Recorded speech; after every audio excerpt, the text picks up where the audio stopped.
Hello, YouTube, and welcome to part 6 of God of War Valhalla with a Therapist. It's kind of wild to think that we're already on part 6. I've been enjoying every second of this playthrough, and I hope that you have been as well.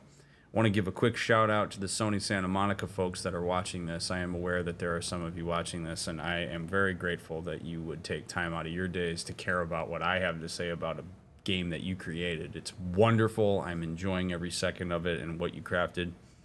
A+. Super excited to see what more is to come. Please leave a thumbs up on the video. Leave a comment down below. Engage with the video. Subscribe to the channel. I want to get as many eyeballs on this as possible. So that's a great way to support the streams. Those of you that financially support the streams, thanks for doing that.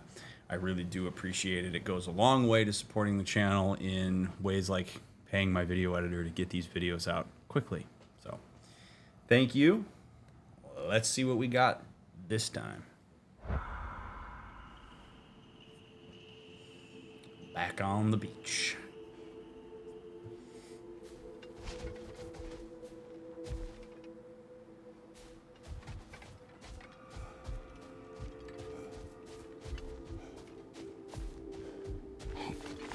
The pursuit of mastery demands the willingness to embrace failure, often, and without judgment.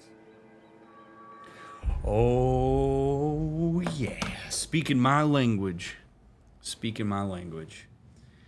I have a video on YouTube about learning theory that you should go watch if you haven't watched it already. But this is a beautiful opportunity immediately for me to talk about skill development and learning.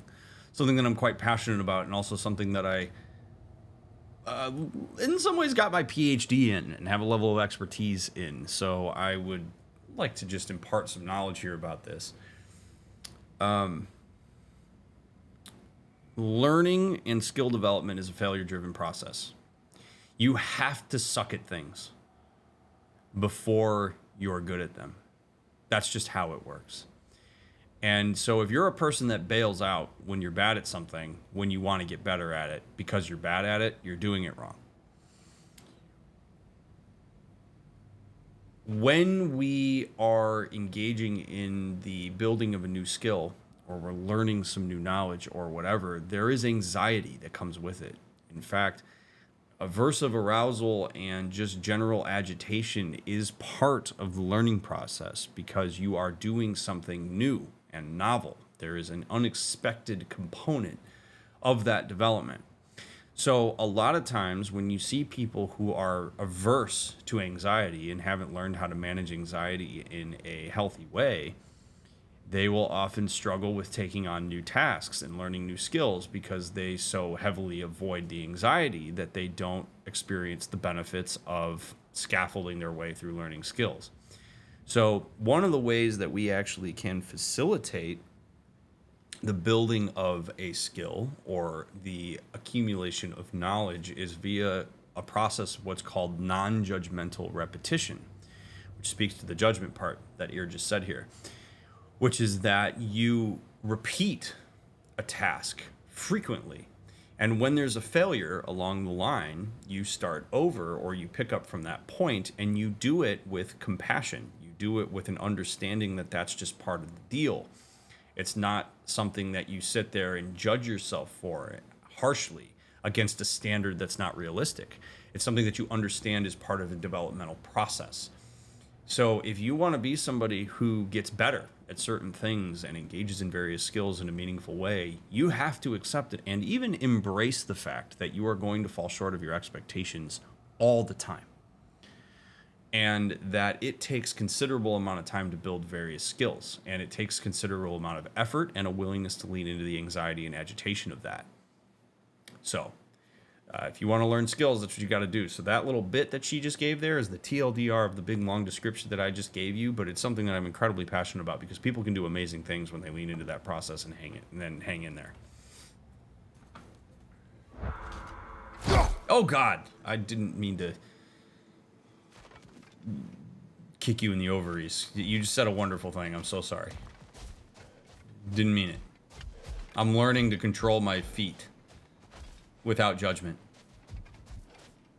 Repetitively. Every battle is an opportunity, right, General? Aye, aye.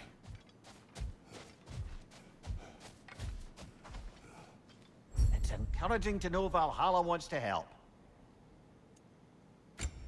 Starting reroll tokens. Increase the number of reroll tokens you start each attempt with. Reroll tokens let you refresh glyph rewards to see new options. Oh, that's interesting. Offerings. Burdens. A low chance for burdens to offer 3 choices instead of 2. Dude, how... This just keeps going.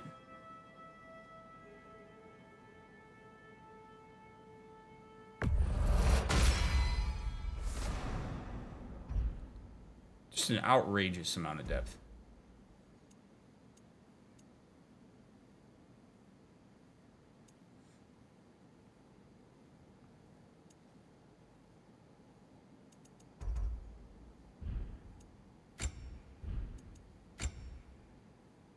Give me a couple sanctuary keys, huh?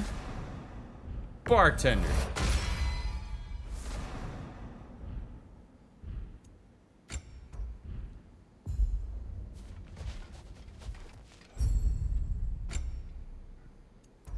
Oh, baby.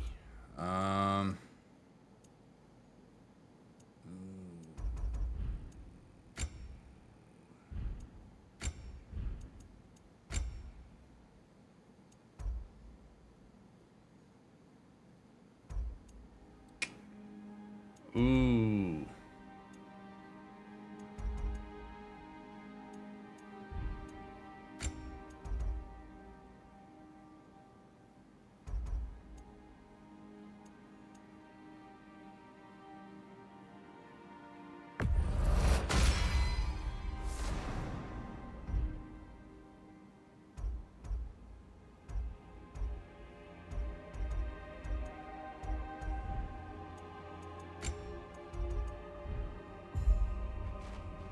Okay. Good enough. Let's make another run at it here. We're all impressed by your progress, General.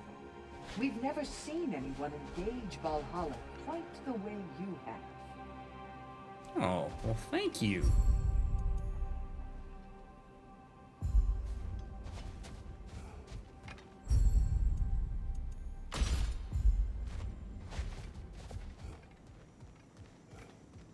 Sigurd, I wanted to tell you, Valhalla keeps sweeping me away to my own adventure in memory. I wondered if it would. That's wonderful. What is it showing you? Some particular events of my wayward youth. But they're in a loop of sorts. Not sure I've quite gleaned what it all amounts to.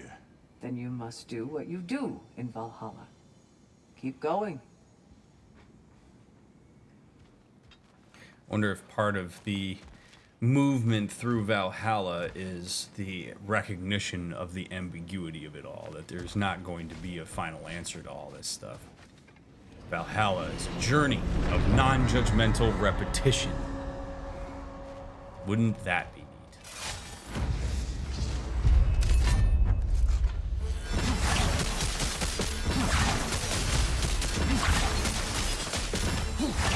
Vigilance is part 2.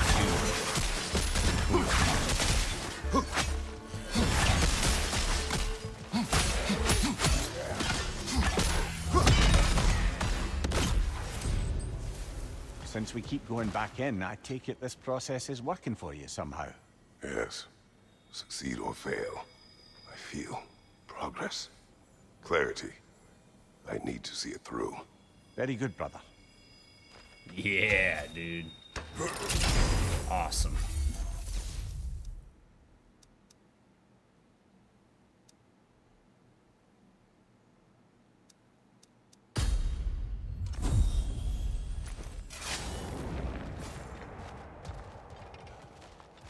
Kratos is engaged for the sake of the process, not because it needs to be perfect.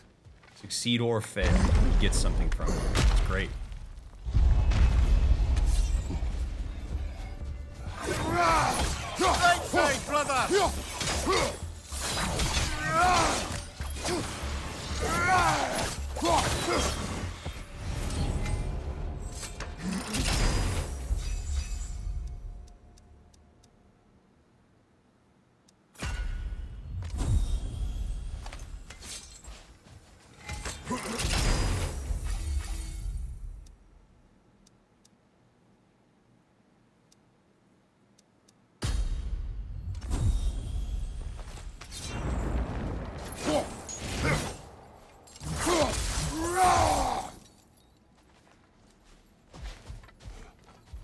Alrighty.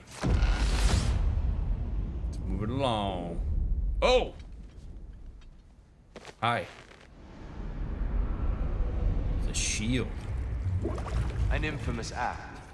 One they still spoke of in the years of rebuilding. I somehow doubted they meant it so literally. I'll give you this, brother. Your technique has improved immeasurably. I needed his power to secure my vengeance against the gods. I believed I had no choice. No choice? You could have not ripped my head off my body. That was absolutely an option. And he's back. But that wasn't the worst of it, was it, Kratos? Killing me deprived Greece of the sun. They were plunged into perpetual cold and darkness. Crops ceased to grow. Famine descended on our homeland. Not that you cared. Enough. He is bitter, isn't he?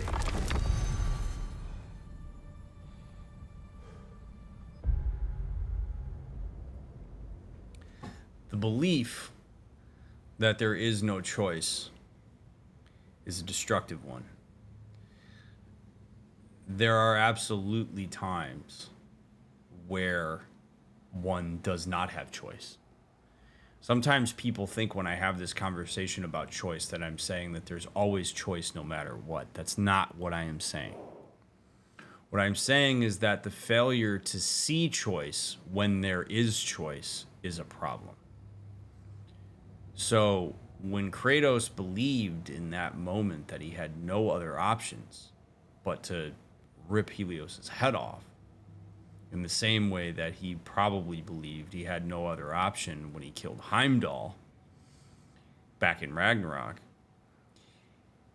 that is stripping him of the ability to be empowered to make healthier choices if that option does indeed exist. Now, if perhaps the only way to ensure that the sun doesn't hit Greece is to kill Helios, and Kratos is dead set on, I'm going to turn the sun off, and that's the only option, then yes, if he wants to pursue darkness for Greece, he has no choice but to kill Helios. However, the choice to kill Helios is still a choice that he is making based on an agenda that he is choosing to follow. So the recognition of accountability and responsibility in decision making is so important, because then we can actually work with or against or in spite of the actual immovable moments or factors in the decision-making process where we do not have choice. So those of you that keep getting mixed up with this idea that I say there's always a choice no matter what, that's not what I'm saying. What I'm saying is that you often have choices in areas that people like to not acknowledge. And if you fail to do that, you're shifting accountability where it doesn't need to go.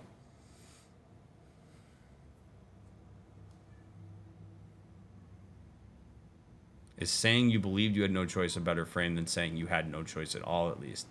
In this circumstance, yes, because it is the recognition of the fact that Kratos made a choice. It's an explanation for why he made it, and it's an acknowledgement that that may not have been true. If he says, I didn't have a choice, then you can challenge that. If he says, I believed I had no choice, that's him taking accountability for the fact that he failed to see the choice that there was to make, or was willfully ignorant to it. So, yeah, it's a much better way to approach that from an accountability standpoint.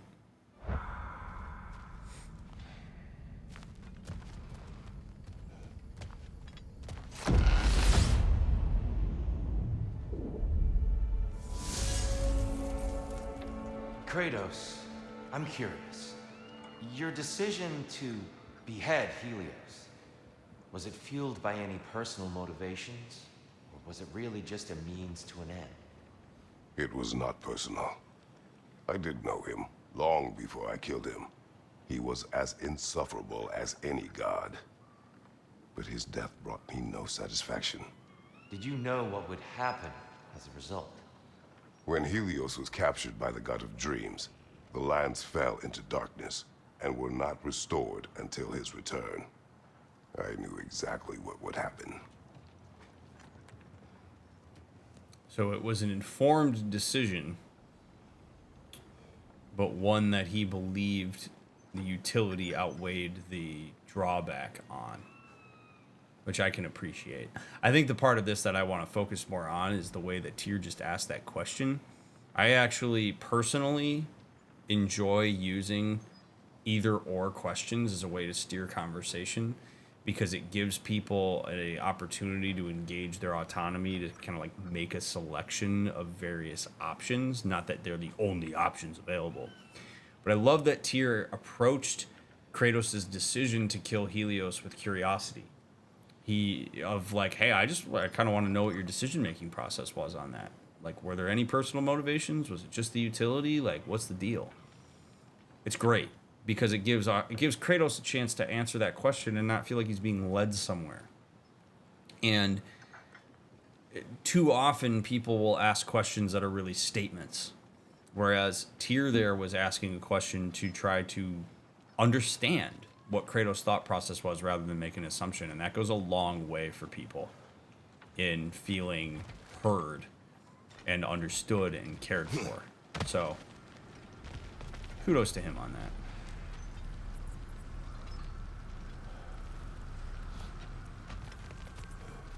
Kind of want to know what's back here.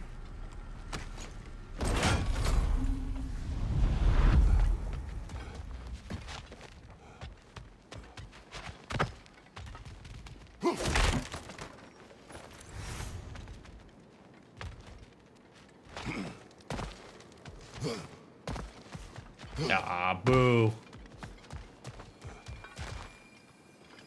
Like the one kind of chest I didn't want. Whatever. Talisman of Main. Relic unlocked at the short relic pedestal. Cool. Finally open this gate.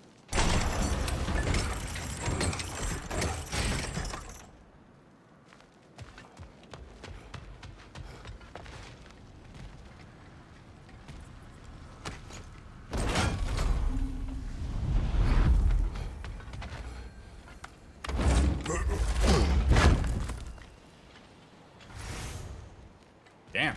Cool.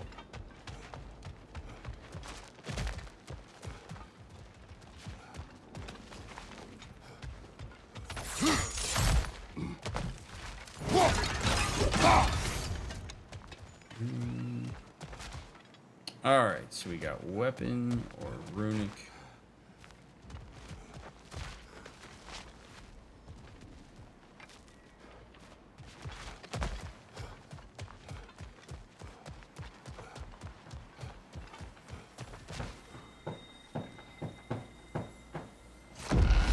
Let's go weapon.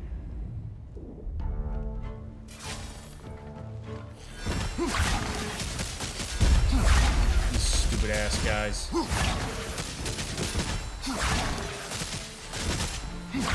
What's up, buddy?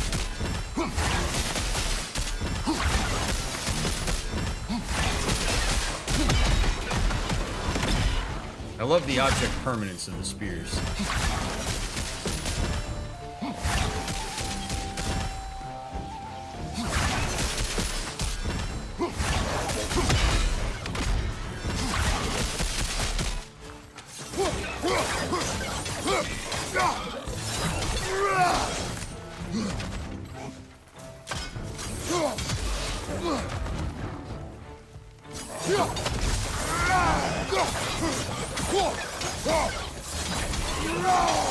Right side, brother!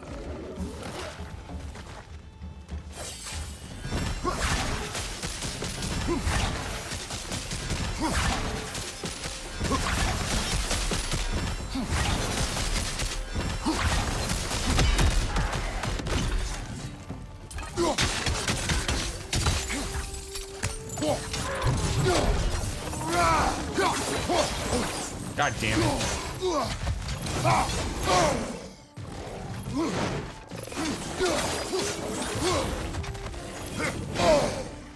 God.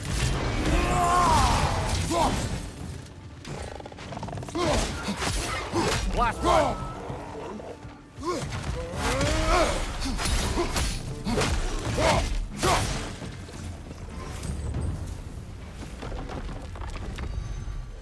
Okay. Didn't go as well as I would have liked, but I'll live.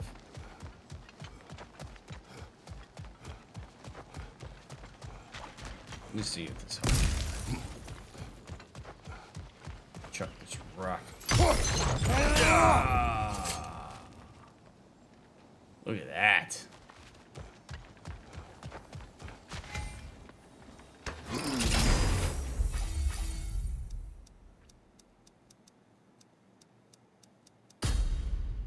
Health burst on a spear kill? Yes, give me that.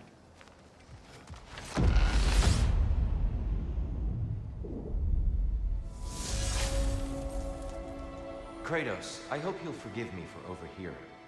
But before you first found your way to me, you were grappling with the symbolism of your former seat of power. May I offer a perspective? You may.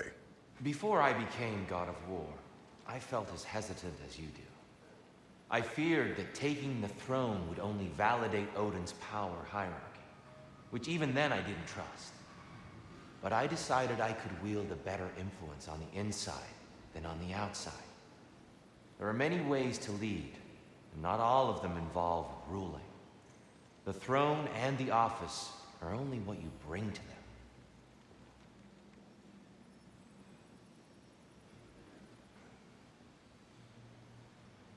Respond, Kratos. I would love to hear Kratos respond to Tyr on that. Yeah, I mean, asking Kratos if he could offer a perspective is a great approach. Because if that person says yes, then when you offer that perspective, if they don't like the perspective, ultimately they're the ones that invited it. If you provide a perspective that is not helpful or is agitating and you did it unsolicited, then it's really on you. So it's a great way to say, I have something to say, but I want to respect whether you're in a position to hear it. And it's something that many people should get into their general interactional dynamics if they can, because it, well, you can, because it is useful. People respond well to it. But that hesitation to take the throne is real, and it's one that everybody should engage with if they're going to take it. And hearing that Tyr had a similar experience is Gives and it takes, this one. great. Doesn't mean that their experience is perfectly aligned, but it's helpful to hear alternative perspectives, and Kratos is certainly open to that right now. He has been throughout this entire DLC.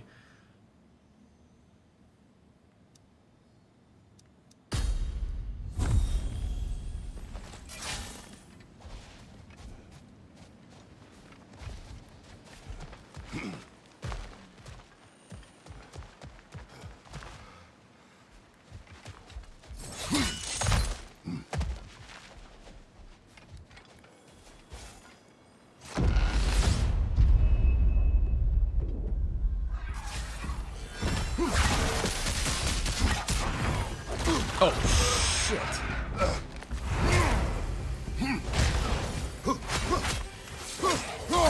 Incoming! Oh, boy. Oh, boy. Oh, boy. Okay, we're gonna just do this. Right side!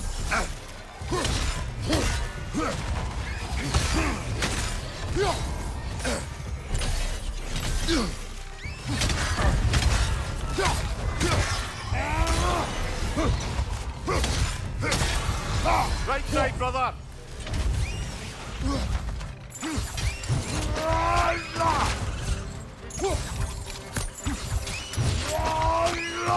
Oh, God, that was rough. Well, you win some, you lose some on the battlefield enemy combos.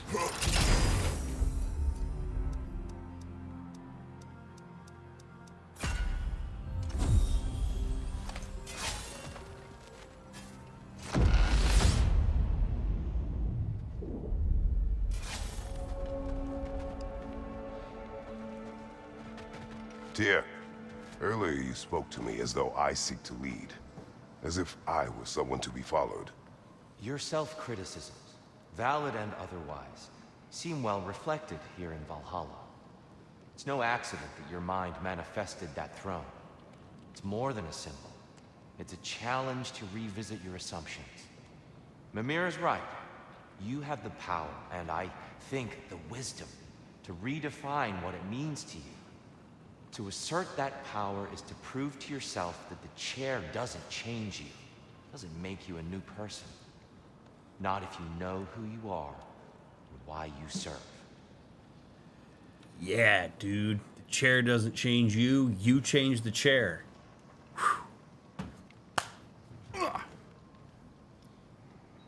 I mean, I don't really have much more to add. That's what Tyr just said is amazing.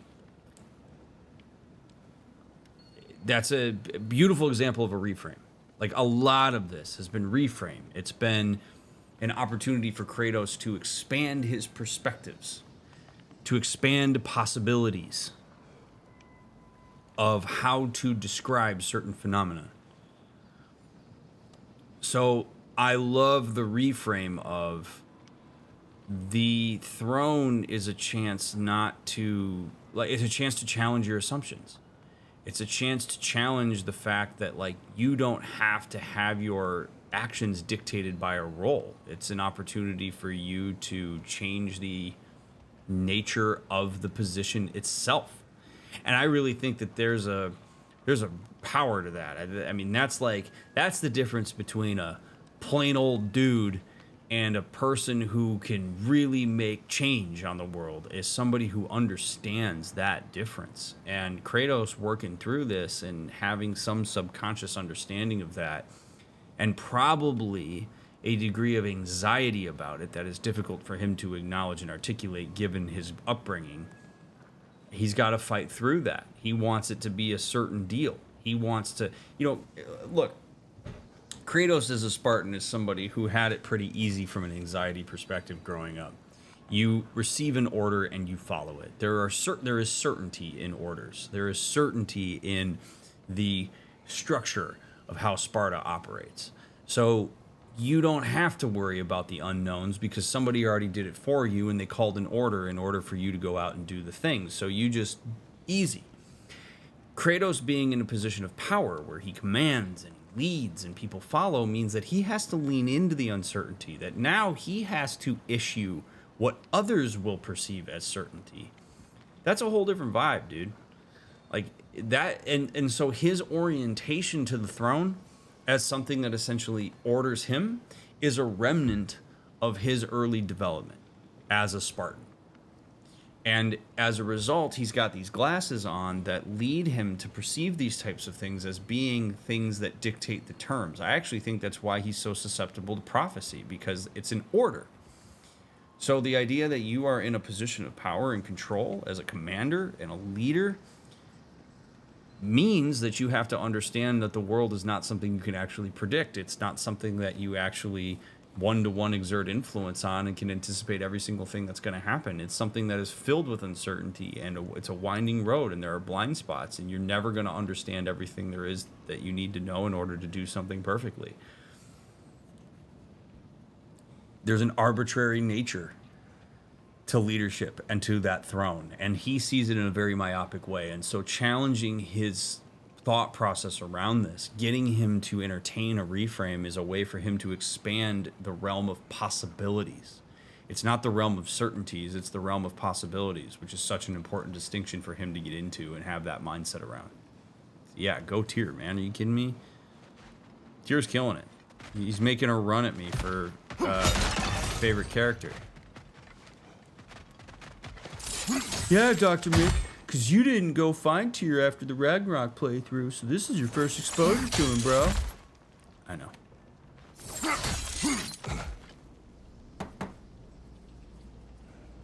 Tyr shared a similar experience to Kratos, and it did seem to do good for the interaction, but I remember you saying in previous streams that sharing similar experiences when people are struggling is not always the best idea. What's the difference between when sharing similar experiences is a good idea versus a bad one? I think the difference is that Tyr asked for if he could share a perspective. So as soon as Kratos says yes to that, it's a bit more of permission to do that. If Tyr just immediately jumped in unprompted and unsolicited and started talking about his own experience, it feels like you're being barged in on. And you're rolling the dice anyway, even by asking for permission. Kratos could say to Tyr, I don't find it useful when you share your personal experiences. He could share that if that's his experience. Like, that's the thing, is like, it's not completely on you to make that determination. My point in that is that generally you want to avoid immediately jumping into your own experience and sharing it as your experience instead of via an empathic track, because you run the risk of hijacking it in a way that you don't want to. But ultimately, the person on the receiving end of that is capable of saying to you, I don't appreciate you sharing your personal stories as a way to try to connect with me because it's falling short. It's a relational endeavor. You don't have to take control of the reins of what somebody else is responsible for there. This really puts how pathetic and awful Odin's version of Tyr really was compared to the real deal into perspective. Sure, and of course that's what he would do. And I think in some ways that's probably how Odin needed to see Tyr, because if Odin saw Tyr as what he seems to be, that's threatening. It possesses a level of insight into constituents that Odin didn't have because of his own ego.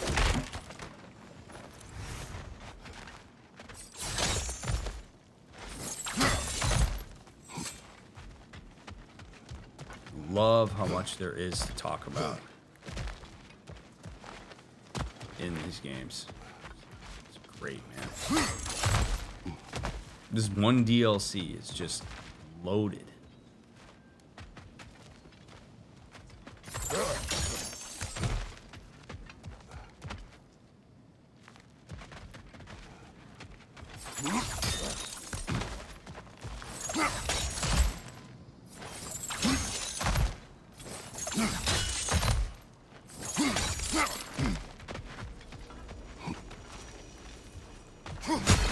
Oh, actually, what am I doing? It's an opportunity to get health. I wouldn't say no to some short-time help.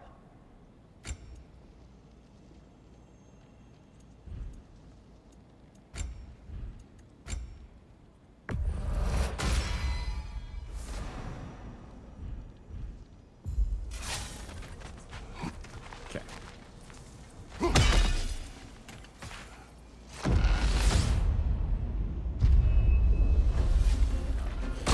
Oh, okay. See ya.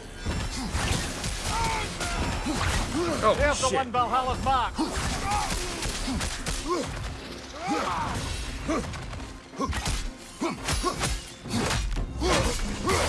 Oh, Behind you, incoming.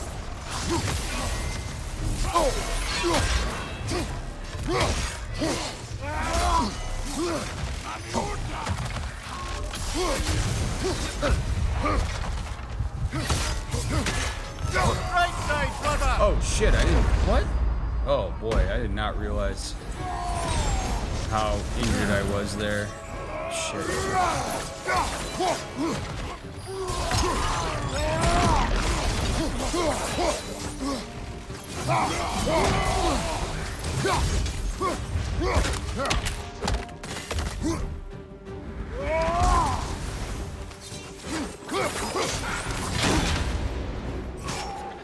Oh, God. Damn.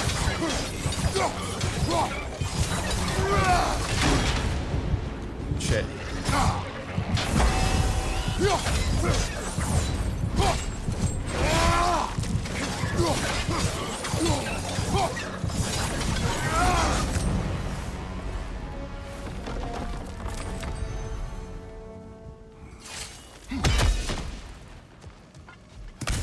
Ugh, that was not my best.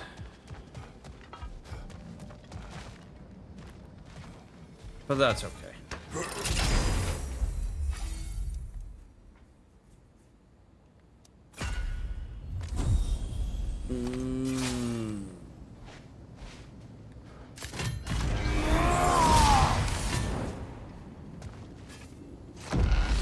I really gotta remember to use that shit, dude.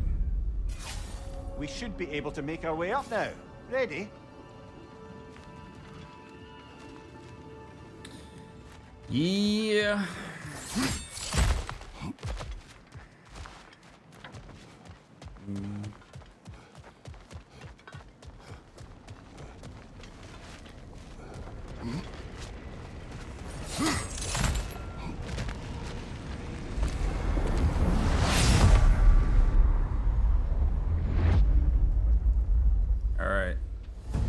Is that the tree that...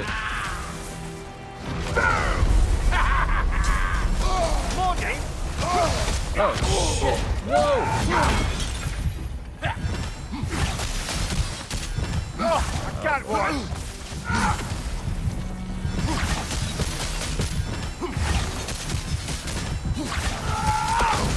Oh my god. Oh my god.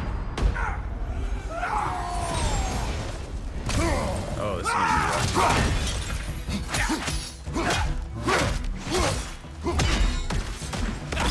gonna be rough.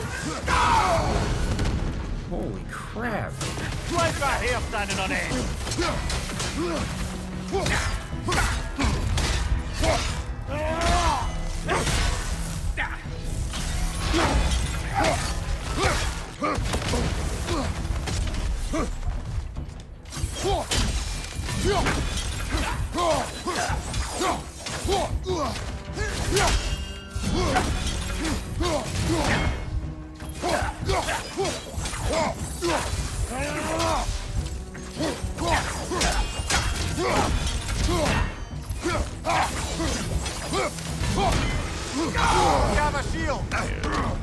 Yeah, I used it.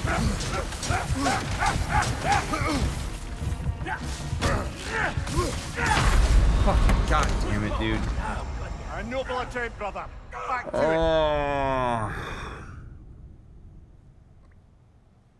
I got so worked up about the pool of lightning that I didn't pay attention to his moveset.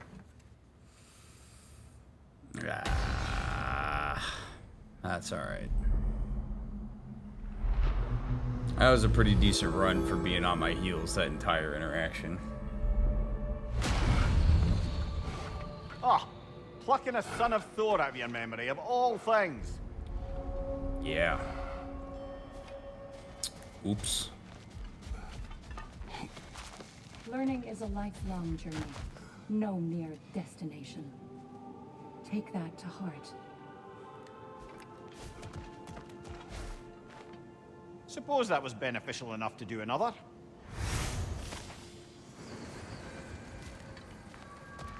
Alright. New labors. Let's-a go. Perfection may be unattainable, but imagine striving for any less. Dude, that's crazy. We just had a whole conversation about that prior to this playthrough when we were in the beginning part of my stream. Everything she just said, totally true. That's I know it's crazy. above board, but I like to think of this part as bribing the local authorities.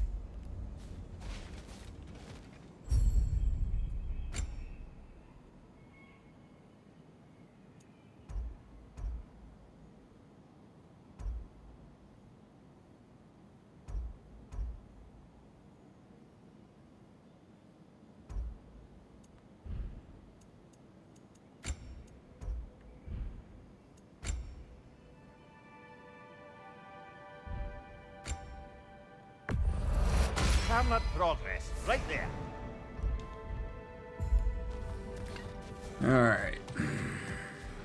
I see Thor's offspring continues to be problematic, even in death. You'll get him this time. I mean, I can't say I'm surprised given the example that Thor was providing. Sigrun, inside we encountered a son of Thor. It wouldn't really be him in there, I can assure you. You have a memory of a past fight, and I'm sure Valhalla takes advantage. But why him? I don't think that's for me to say. Right. Well, something for us to ponder in between melees. Correct.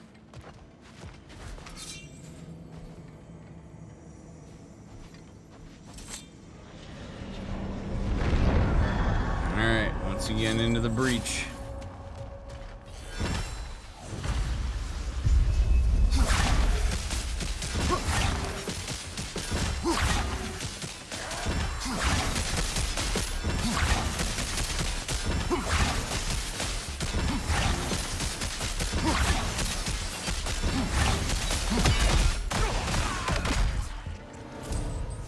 I find that just so unbelievably satisfying, just chucking those spears.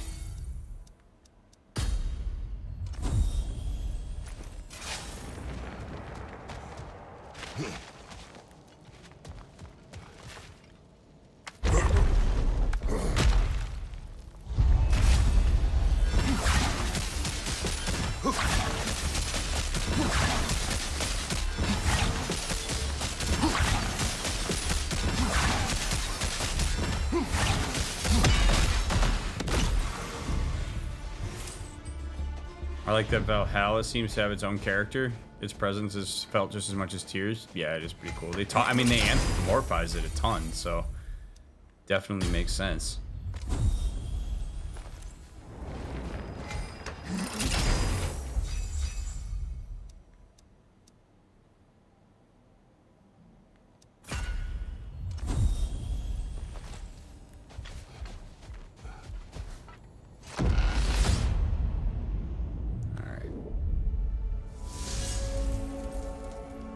Greetings, friends. Any questions before you get started?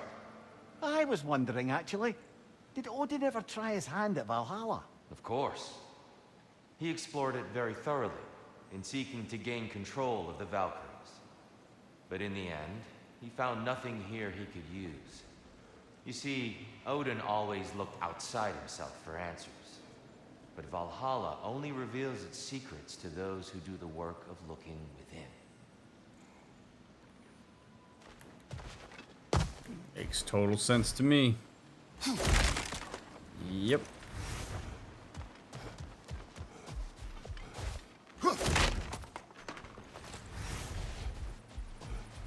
Totally fits Odin's psychological profile. This one wants a price from you, brother.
Right side, incoming!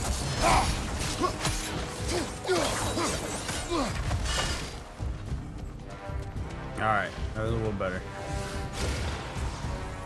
Who the hell is this guy? Oh, this guy. Your aim sucks.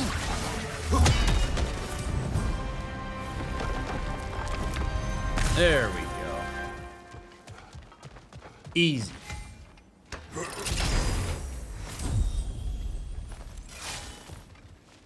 But not really. We're not gonna get cocky here.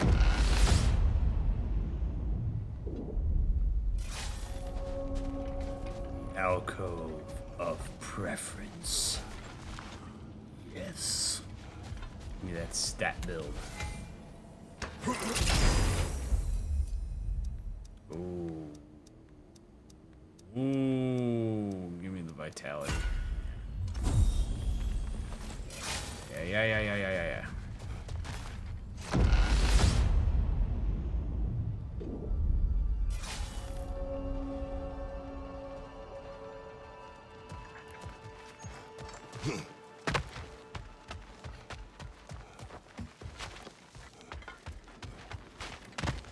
I love the pause every time I walk through a door, wondering if I'm going to get dialogue.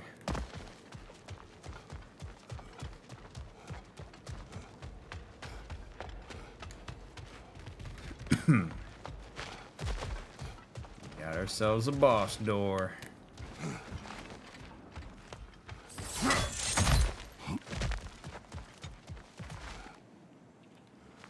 Wait, really? So I don't have to go through the boss door right now. I can go through one of these and get my stats up and then get better and then go.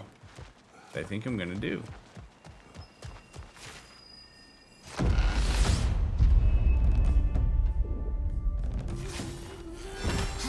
Damn it, why am I getting these guys tonight?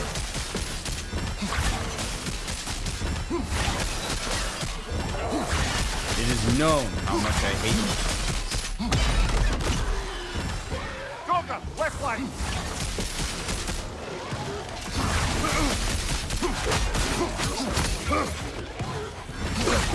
Oh god.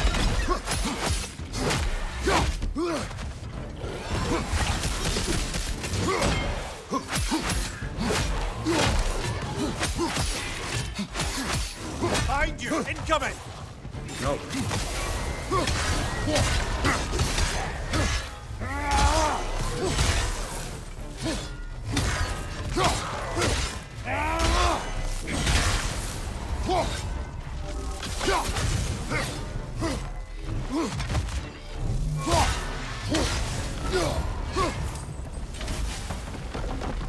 Okay.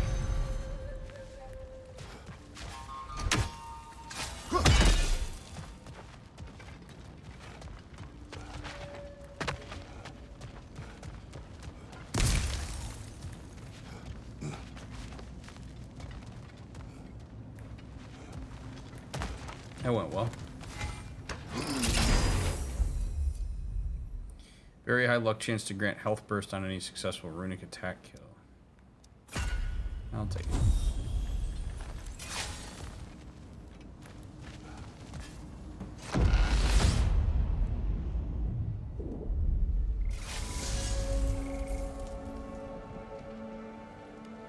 Sigrun has been important to you for as long as I have known you. What happened in the beginning? Oh, it's a typical enough story. A boy meets girl, girl fulfills her ambition to transcend the physical plane and become a Valkyrie of Valhalla. One day, Sigrun quietly arrived from Fjotalund and began serving as Freya's handmaiden while she undertook training for the Sisterhood. I don't even think we were introduced. I just see her around the court. Of course, I'd observed her loveliness and impressive stature long before we fell to talking. But we seemed cut from different cloth, I suppose. It never occurred to me we'd get along as well as we did.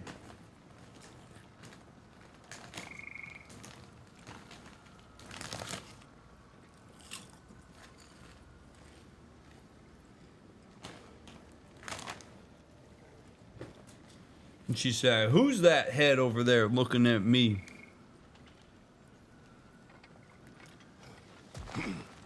Seems Valhalla won't let you that way unless you strike a bargain. I wonder how much of...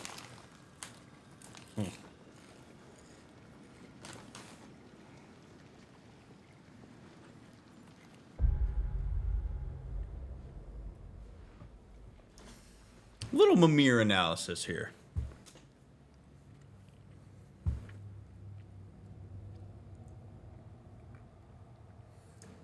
I wonder, so if I get myself into the mindset of what it would be like to be the most or the est of anything, what would that experience be like? Mimir's being, I'm the smartest man in the world. That's actually true. There's a loneliness to that. And there's also a consistent level of disappointment knowing that nobody else matches your level of intelligence. And thus, you generally don't have to experience any degree of insecurity about your intelligence because you already know that you're the top of the pile. There's nothing to be insecure about if you're at the top of the pile. So, I wonder if Sigrun is attractive in a lot of ways to Mimir, in part because Sigrun is so accomplished and disciplined and amazing in his eyes that it brings him closer to a sense of insecurity where maybe he evaluates certain aspects of himself he wouldn't otherwise evaluate. And as a result, almost feels more human as a result relative to her. Like he's in awe of her. And it's an experience he doesn't get to have very often. And I'm not saying that this is some like egocentric, I need to feel like I'm in awe of somebody in order to be attracted to them. But that would be a very interesting dynamic for him to know that nobody can keep up with him intelligence-wise. So what are the things that you then look for? What are the things that you want drawn out in yourself in a relationship in order to feel somewhat more engaged with it. And I wonder if maybe some of that insecurity or curiosity about his worth, which he's described to us in detail through some of these conversations we've had with him about his relationship with her, if even though those aren't pleasant things to experience, they're attractive things to experience because of the fact that it counterbalances this other basic, like, massive dynamic in his life. I don't know for sure. It's just kind of interesting to listen to him talk about her that way. I'm thinking about who he is and what he's all about and stuff. Fori, thanks for gifting that sub.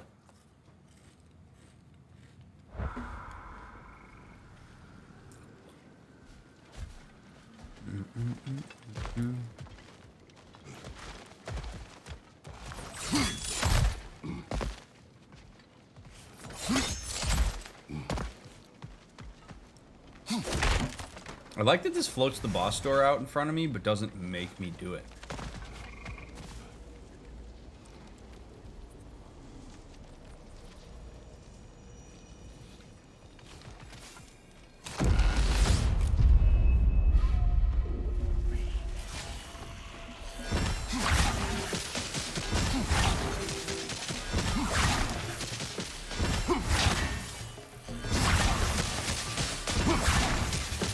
The Night Walkers, the White Walkers are coming.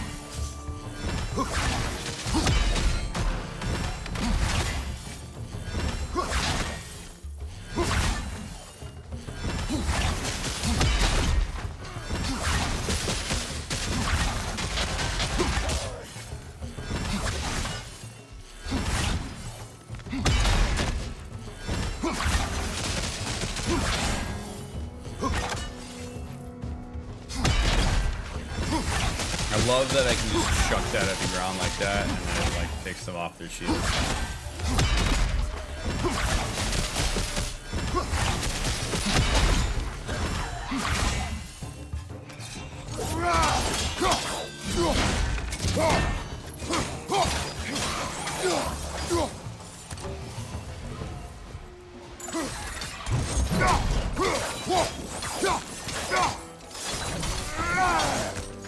Behind you! Incoming! Whoa!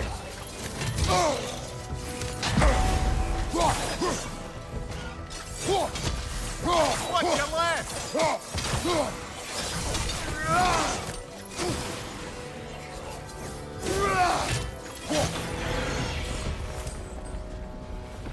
Nice. All right.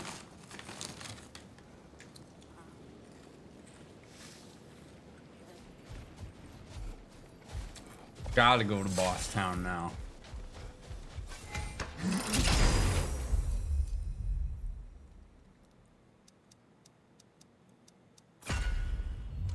Well, 75% resistance to shock is going to be helpful here with this boss fight. So I'll take that.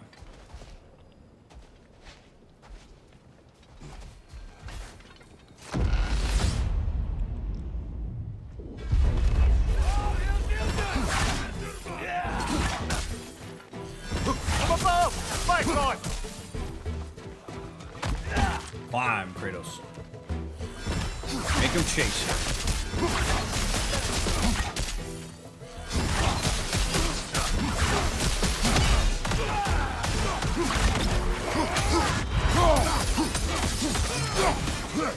Get down. Oh. There's the one Valhalla's mark.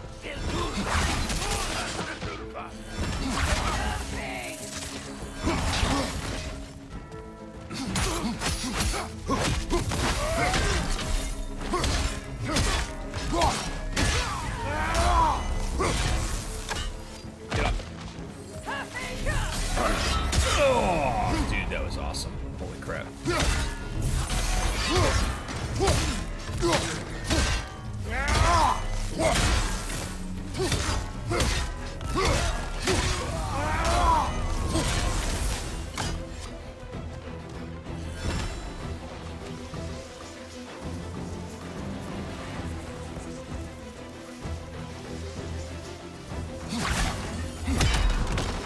Where you at, girl?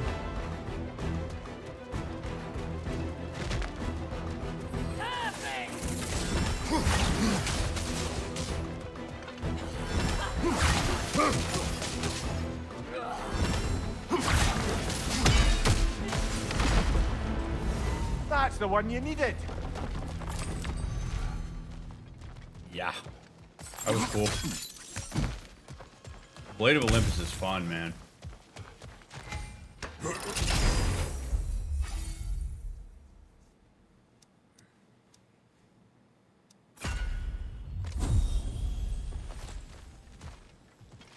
Okay.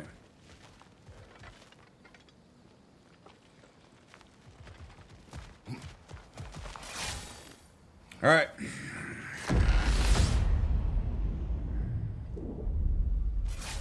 Splendid. I think we're free and clear to take the way up now.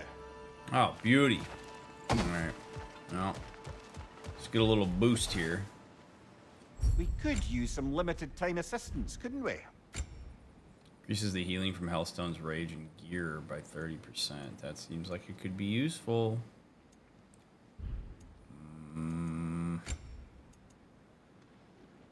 Ooh, another Resurrection Stone. Yeah. Oh, I forgot about that.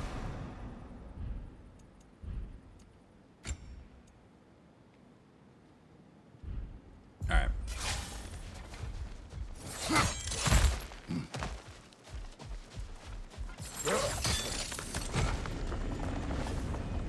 All right. Come on, baby. Beat his ass.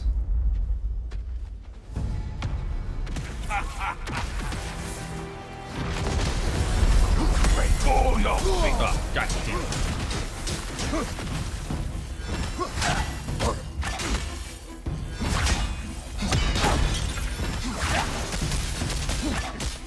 He's about to trounce us.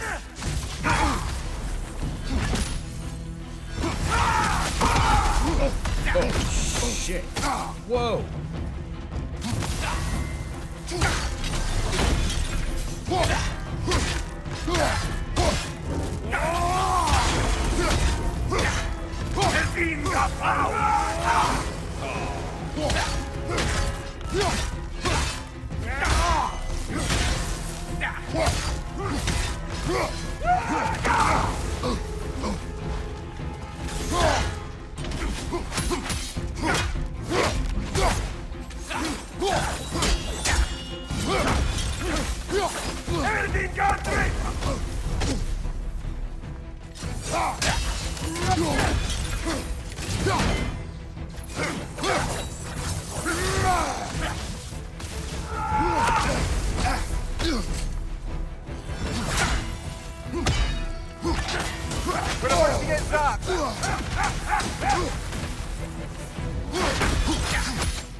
Modi. It's hard to see any similarities between Modi and his sister Thrud. She shares none of his cruelty, nor his cowardice. I know you still harbor much guilt over his killing, as do I for my role in it. Like his brother, Valhalla manifests him from my memory to fight once again.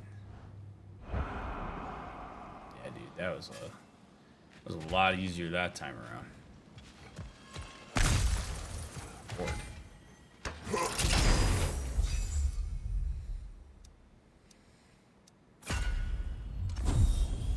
Another run at tier, maybe.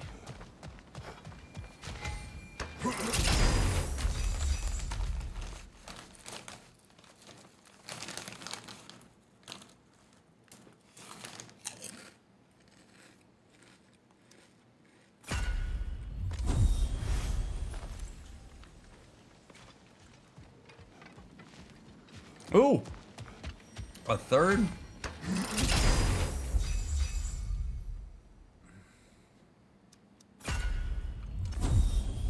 Beauty. All right.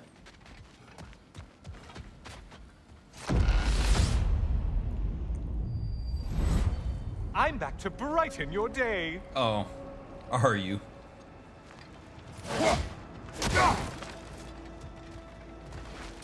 Okay, Helios. And lest we forget, Kratos, lest we neglect to place your deed in full and proper context, I saved your life. Me! And you literally tore off my head for my troubles. Imagine if all your new friends knew how you used to treat your old friends. It wouldn't Of course, matter. You're not the same man, right? Now you only get your friends killed through lack of foresight. Far easier to blame others that way, am I right? I know you are a projection of the mind. But for what it is worth, the death I gave you was unjust. Oh, how touching. Yeah, not actually worth the spittle it took to mumble that out. Do not do that again. Nobody wants to hear that from you.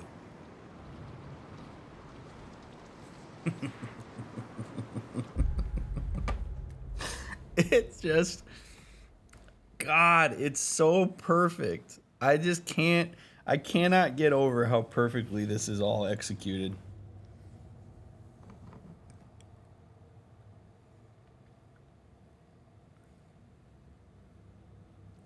Anybody watching this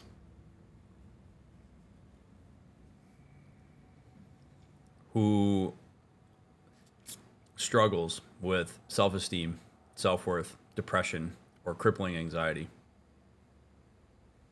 has experienced what Kratos just experienced. Helios is just a part of Kratos. That's all it is. At this point, I'm like locked into the idea.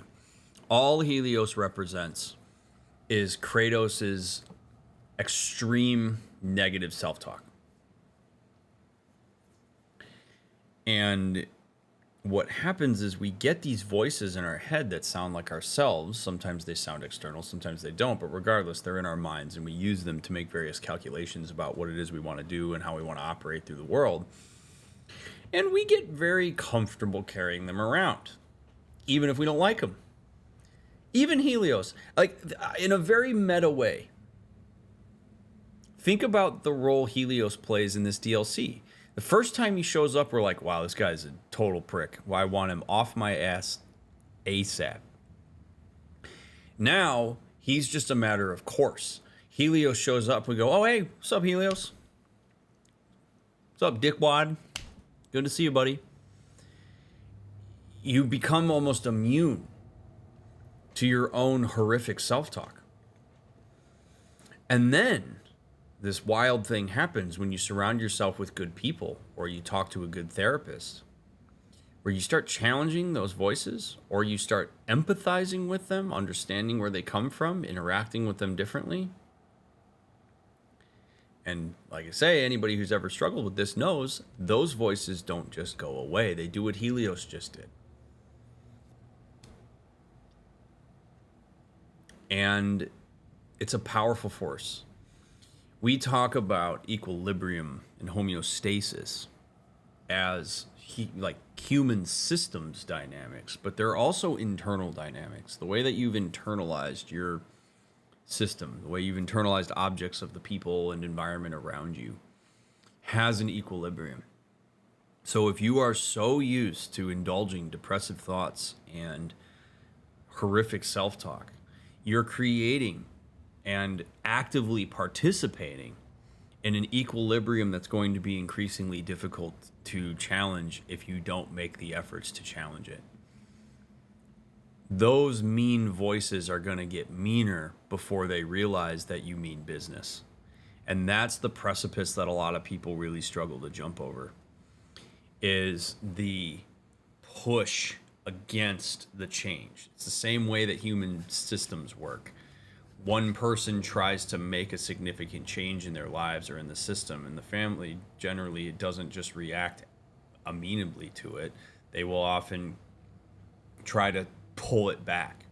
When the person that the family tends to blame all the symptomology on starts to make improvements and it starts to expose certain things that other people in the system don't do well, you will often see them try to go back to making that other person the problem until that person shows they're not willing to go down there anymore. And that can take a lot of support externally in order to facilitate. It's the same thing here. Helios isn't going to back down just because Kratos one time empathizes with his perspective and meets him differently. But what this is absolutely Kratos reworking his internal narratives around things. And he's got to be willing to hold the line on the way that some of those voices that he has externalized push back on it. It's really amazing. It, like, just the physical manifestation of Kratos' inner world via Helios and stuff is just amazing. And I appreciate it so much. Awesome.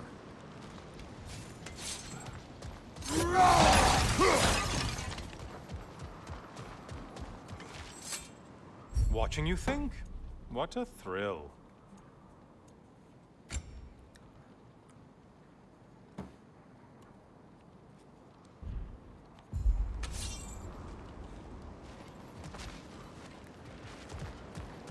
It's also an excellent showing of the fact that you aren't owed acceptance of your apology by people you've harmed. They can deny you, and you have to accept that. Yep. Absolutely. Just because Kratos says you're killing you is unjust doesn't mean that Helios can't be upset about the fact that he was killed. So I'm sure Helios had his own reasons for doing what he was doing.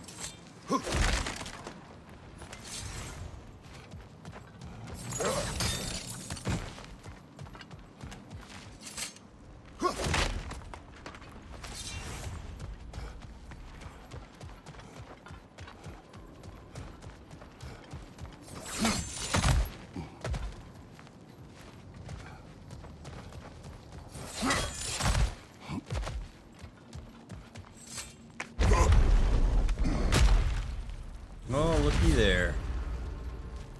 Pick up the object of judgment.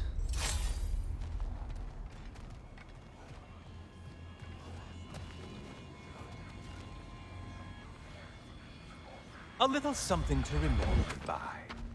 I truly hope it brings you unrelenting torment.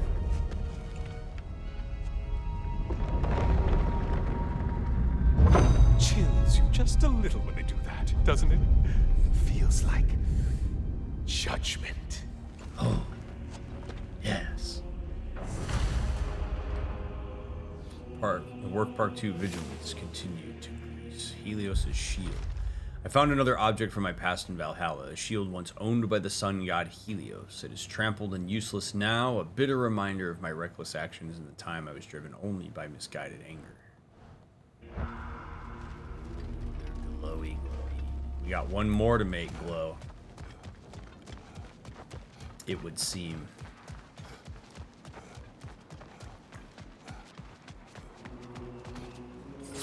Alrighty.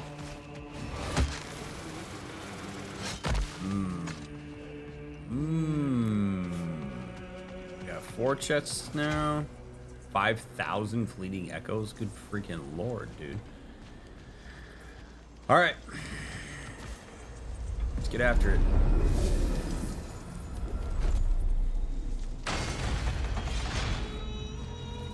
Oh. Okay. Here we go. We got another singer. Yeah, what's up?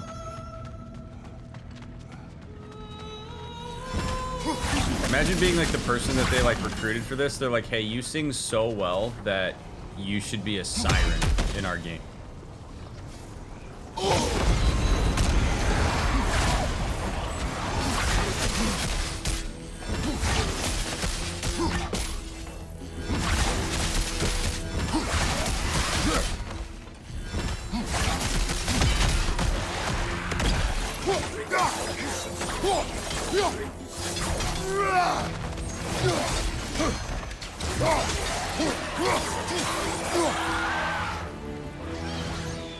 Race! Oh, missed these slippery bastards, haven't you? No, I have not. Oh, God.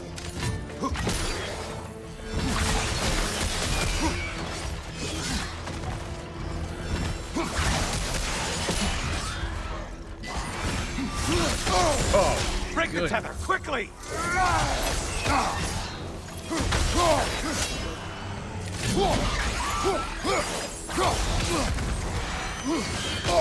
Oh. Shit. Such a mindless brute!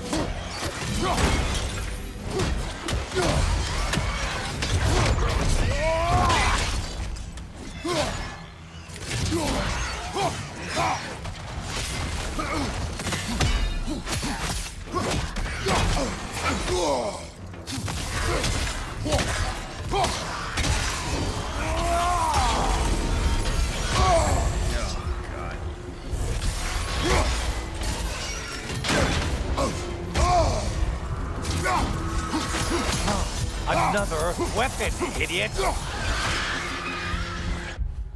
These vengeful ghosts are restless spirits caught between two worlds. Their bodies went unburied or were buried improperly, so they returned to torment the living. In Valhalla, they are every bit as aggressive and full of rage as I remember.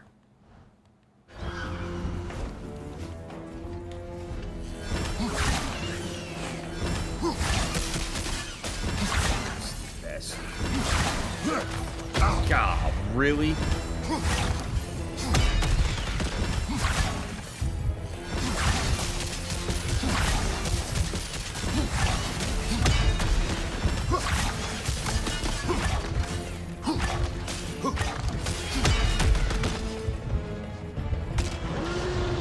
A Minotaur. Now we'll see what? Half a man. Oh, crap. A Minotaur.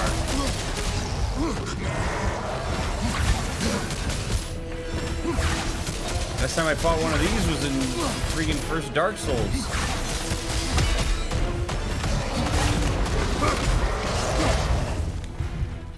Charging at us. Oh, God.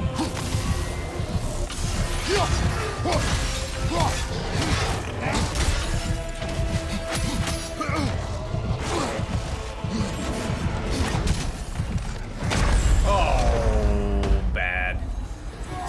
I went too early.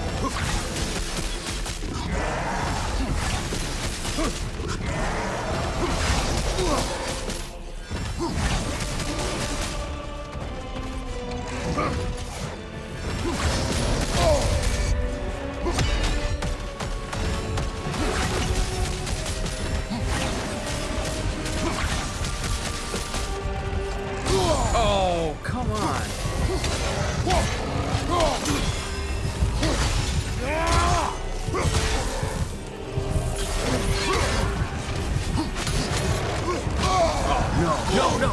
Oh, no. Stay alive.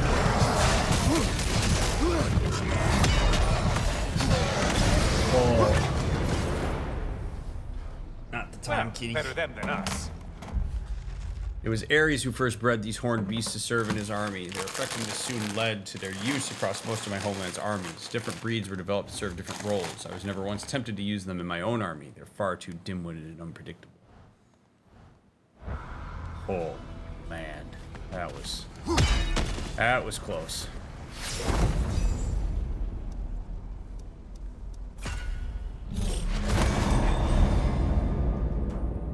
Fleeting echoes multiply. Oh man, we gotta get 5 chosen now. I'm gonna have to buy some health here. Holy crap.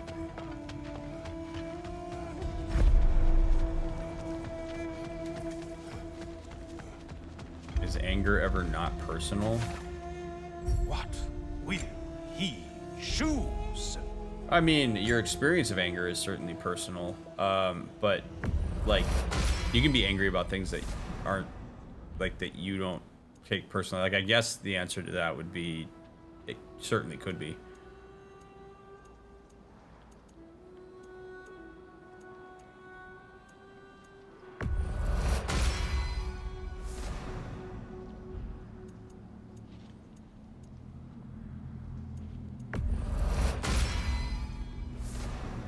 Stock up here.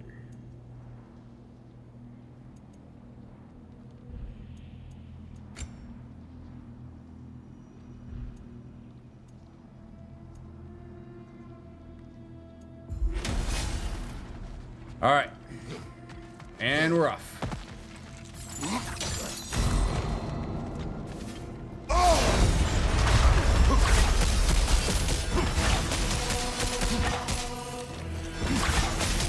You probably need to kill the really powerful one. Just guessing. Right flank.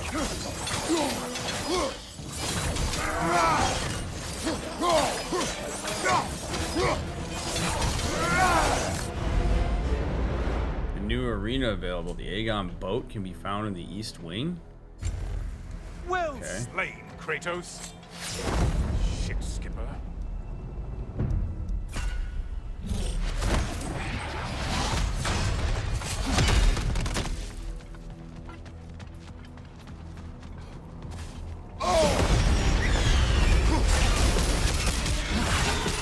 Go away, dragon. A dragon bird. I hope it pecks you to death. Parry and strike already!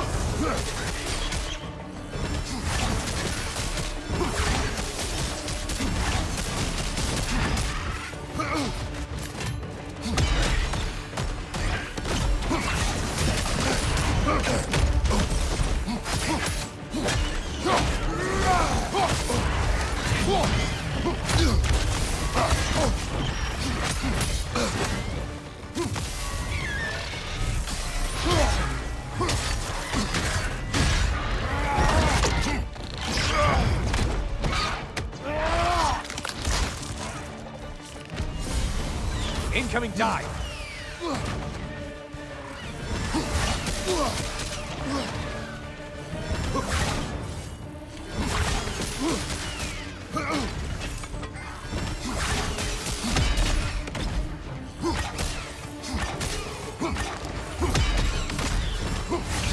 Right side incoming.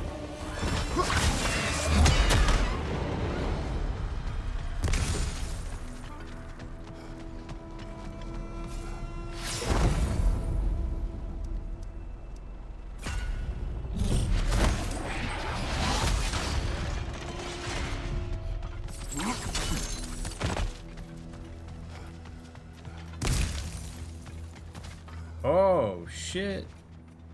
Do I do it?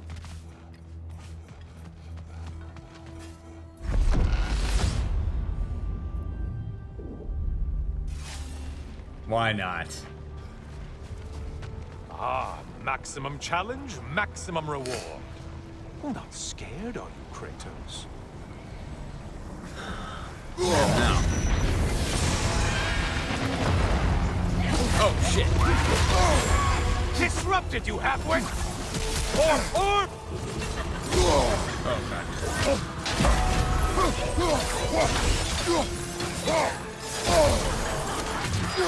Behind you, watch out!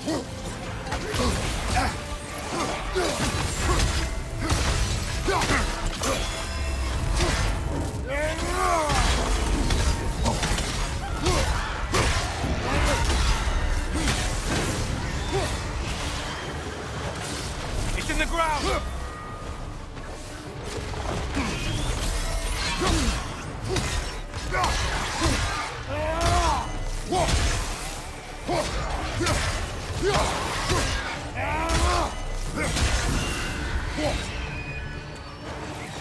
Above you, halfwit!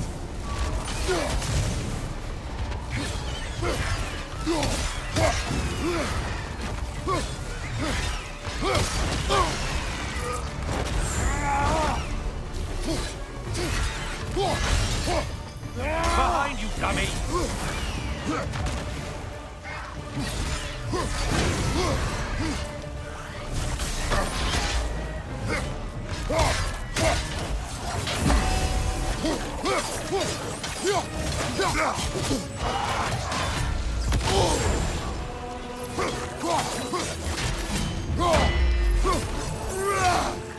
Behind you, watch out!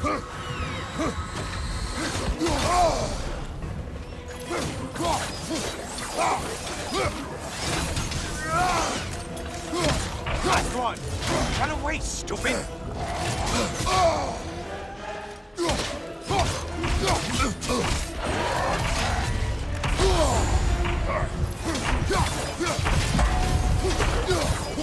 No! I got so close! Broken the mast and skewered all their heads with it? Oh, I got so close. Oh my goodness.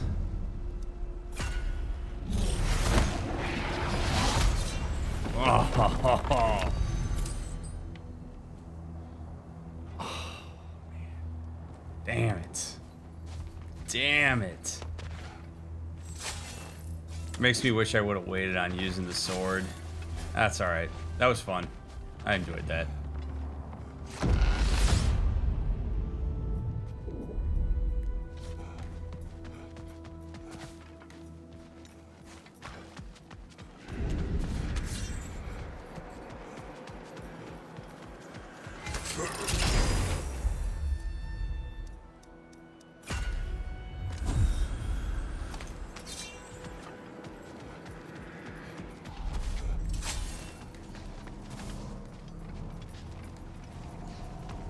I don't want to. Oh, dude, I need health. I don't know that. I mean, I think I'm okay taking on a level 2 challenge if it means.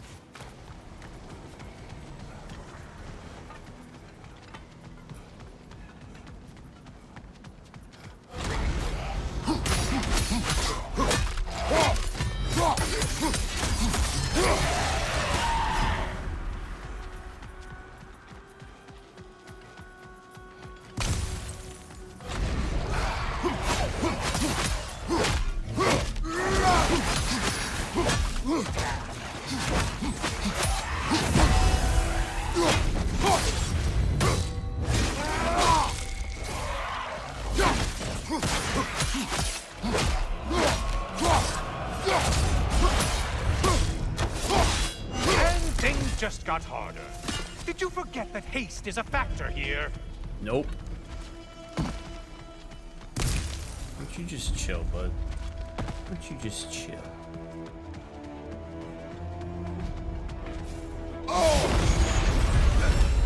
Did you know that winged creature with a trident? Oh, good.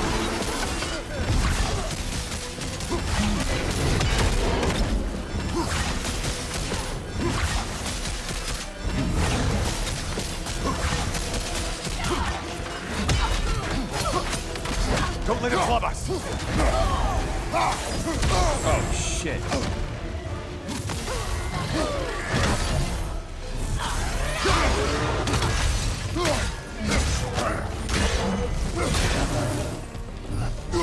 Left side,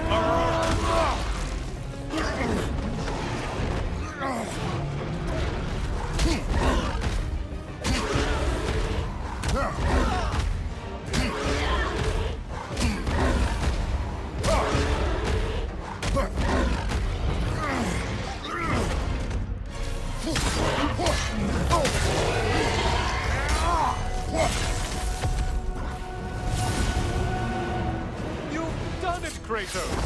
Valhalla salutes your commitment to violence.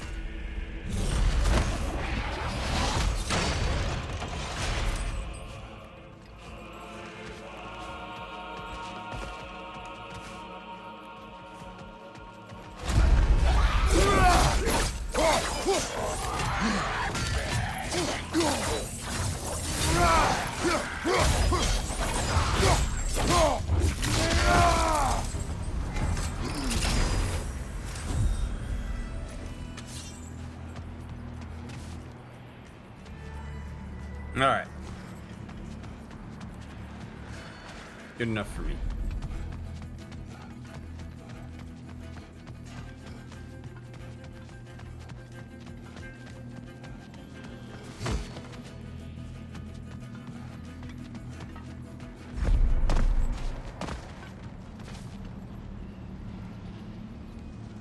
God damn.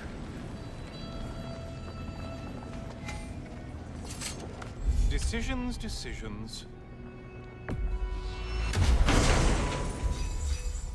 Taking damage, gain defense for next shield strike, hit to restore health. Chance increases with lower health. Melee attack immediately after evading does increase restore.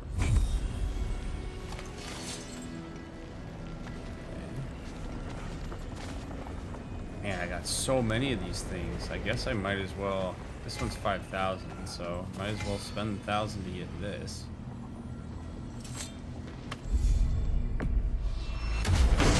Triumph. Those are helpful.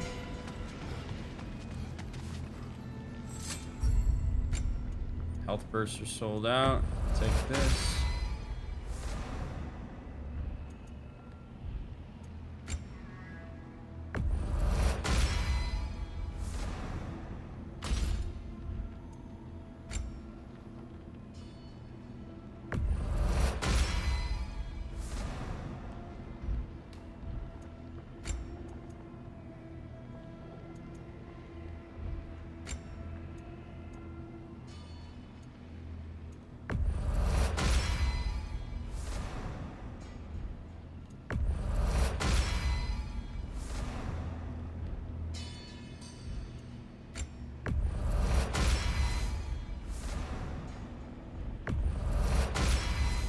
We'll buy a bunch of these.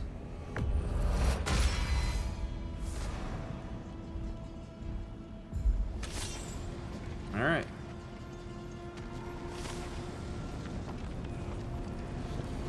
Here we go.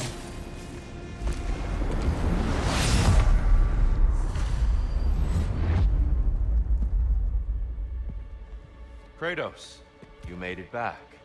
Good. I have another cherished weapon from my travels to show you.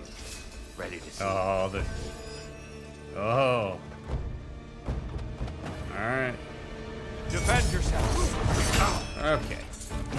Concentrate, Kratos. Stare into my Bifrost eyes. Are you ready to win? Show me.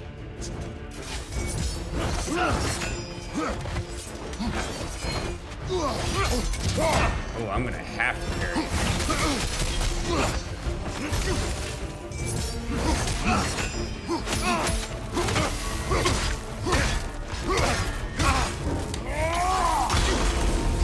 Don't lose focus now. Oh, shit.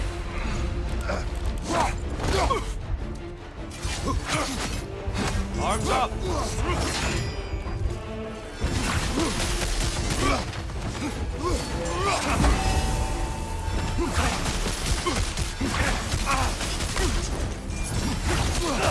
What good's a shield if you're not going to use it?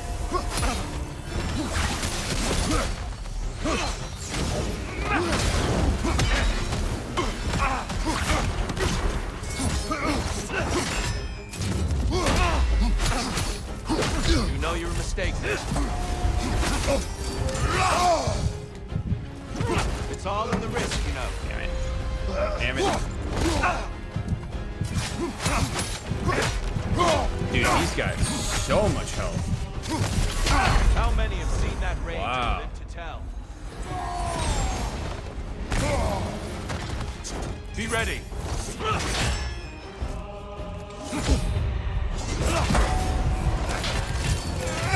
Oh, dude. My timing is so bad.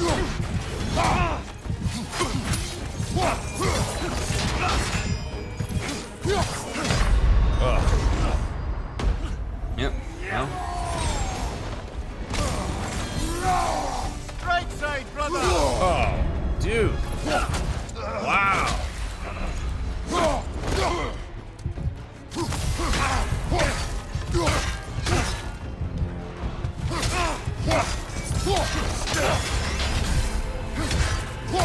Come, show me that Spartan grit. Yep. Forgive me, Kratos. Wow. Wow, wow, wow.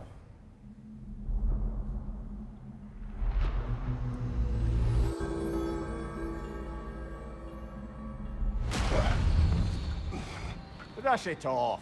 That man's the best. At least for the time being. Come on. Yeah. No, I will brush it off. That's cool. Now we know what we're working with. That's the whole point. You are proving yourself to Valhalla. Let's get some more Valkyrie stories. Air. A gift. As you embody resilience and embrace change, Valhalla provides. Would you care to hear more of my story? I would. You may speak. If you remember, I had shunned my father's herbal medicine after I'd failed to save him. I left my village and moved to the city. I scraped and scrounged, managed to survive, and became an apprentice to a renowned mage healer. I soaked up everything I could from her. And I was a natural, it turns out. Shedding my father's legacy came easy. In fact, I'd acquired quite the distaste for it. I cut herbal medicine out of my life completely. It was this rigidness that would prove the biggest mistake of my life. But I'll stop there for now. Oh. Oh. I want more of that. Come on, we already talked about that. And the wheel of progress turns.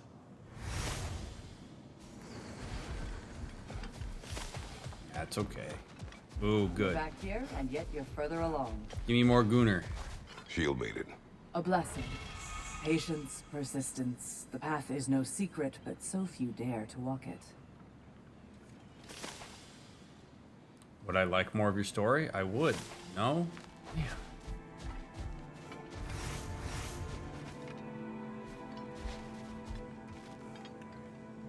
These could really help you in there. I got a lot of stuff though, so that's good.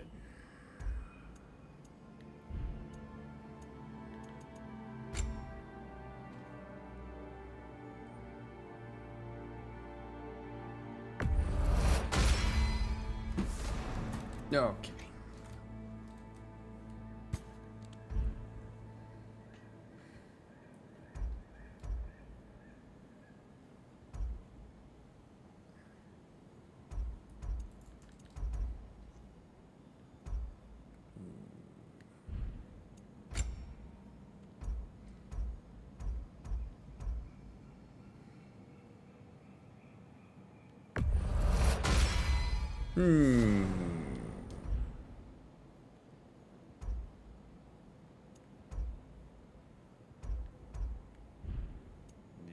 These divine triumphs are coming at a premium now.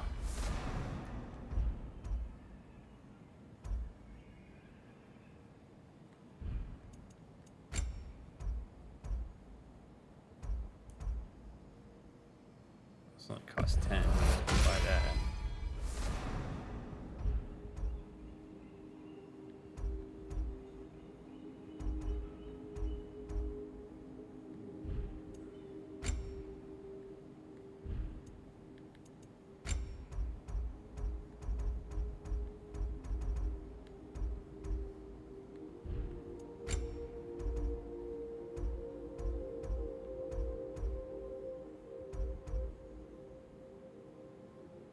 Oh man, 6%'s not a lot. I just have a hard time spending a divine thing on that.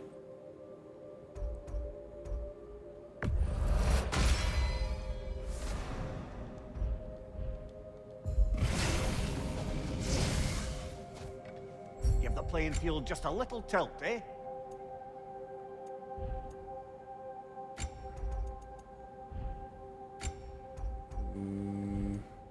Oh, I should have bought that Leviathan crest. Damn.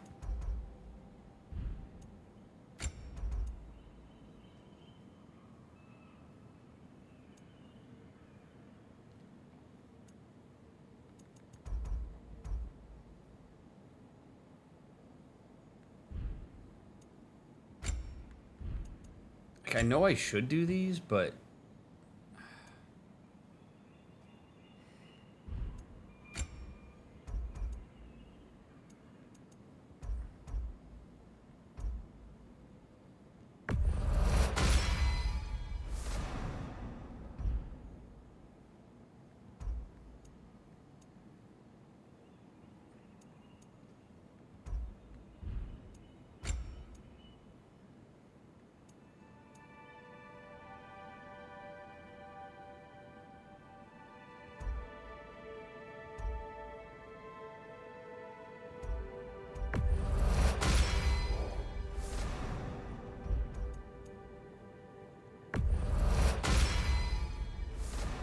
oh man, I mean, might as well.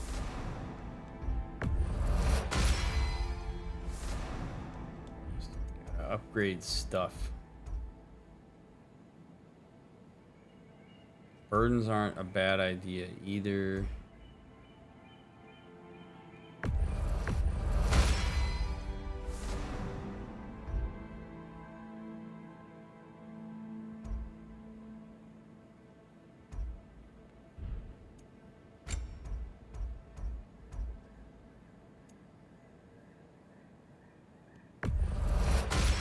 Oh.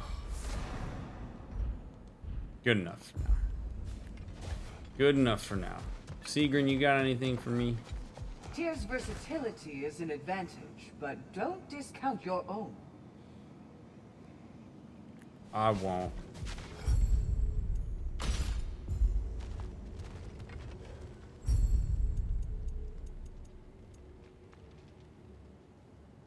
Bonus to melee damage, slash forward 3 layers of light, distort space and time, and creating walls. Let's do that.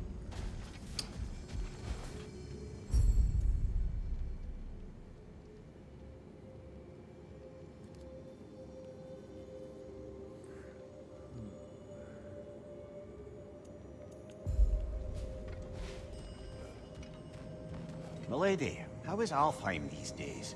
Does the peace hold? It's tenuous, but holding. Endless war tends to breed quite a bit of mistrust. Thankfully, the elves, Bela and Bigvir, are in positions of influence due to their association with Freyr and involvement in Ragnarok. Good to It's know. the best chance at lasting peace the realm has ever had. What about the findings in the consul's journal?